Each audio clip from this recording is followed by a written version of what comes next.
অনেক নন CSC student আছেন যারা হচ্ছে অ্যাকচুয়ালি আইটি সেক্টরে আপনাদের ক্যারিয়ার করতে চান। সো প্রায় সময় আমার একটা কোয়েশ্চেন ফেস করতে হয় যে নন সিএসসি থেকে কি অ্যাকচুয়ালি ডেটা সায়েন্স আসা যাবে কিনা? ওকে। সো বেসিক্যালি বিষয়টা হচ্ছে ডেটা সায়েন্স বা আদার্স আইটি সেক্টরে যে কাজ আছে, ওকে? সো আমরা এটা দেখি প্রায় সময় যে অনেক নন সিএসসি স্টুডেন্টরা এই ক্যারিয়ারে অ্যাকচুয়ালি ভালো করছে, ওকে? অ্যান্ড তাদের হচ্ছে এডুকেশনাল সার্টিফিকেটটা অ্যাকচুয়ালি প্রয়োজন হচ্ছে না, ওকে?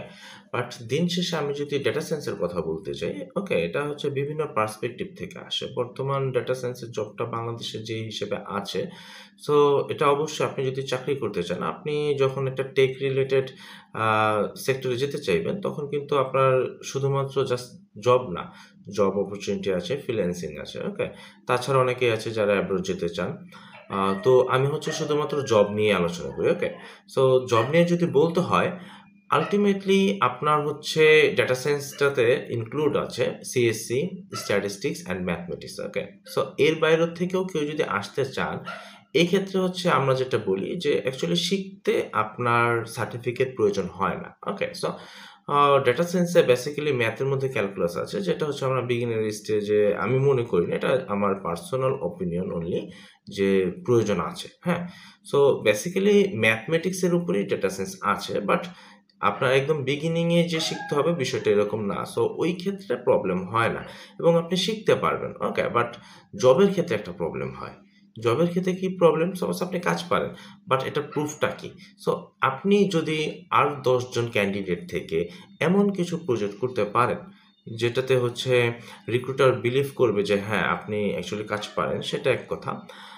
দেন আপনি চাইলে যেটা করতে পারেন, মাস্টার্স করতে পারেন। বাংলাদেশে বর্তমানে বেশ কিছু ইউনিভার্সিটি আছে যারা হচ্ছে ডেটা সায়েন্সে মাস্টার্সের অপরচুনিটি দিচ্ছে। ওকে? অ্যান্ড আপনাদের জন্যে খুশির নিউজ যেটা, সেটা হচ্ছে ওরা যে শুধুমাত্র সিএসসি থেকে অথবা সায়েন্স ব্যাকগ্রাউন্ড থেকে নেয় এরকম না।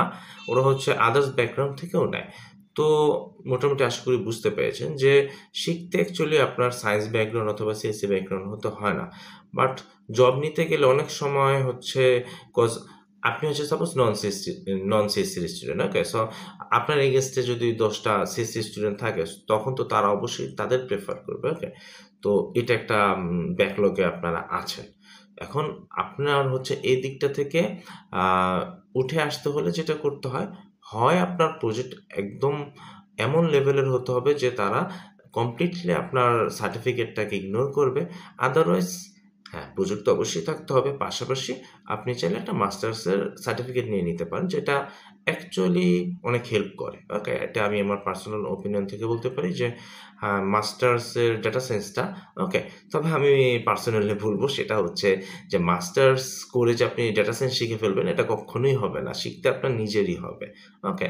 সো এই বিষয়টা মাথায় রেখে আপনারা চাইলে হচ্ছে ডেটা সায়েন্সে মাস্টার্স করতে পারেন।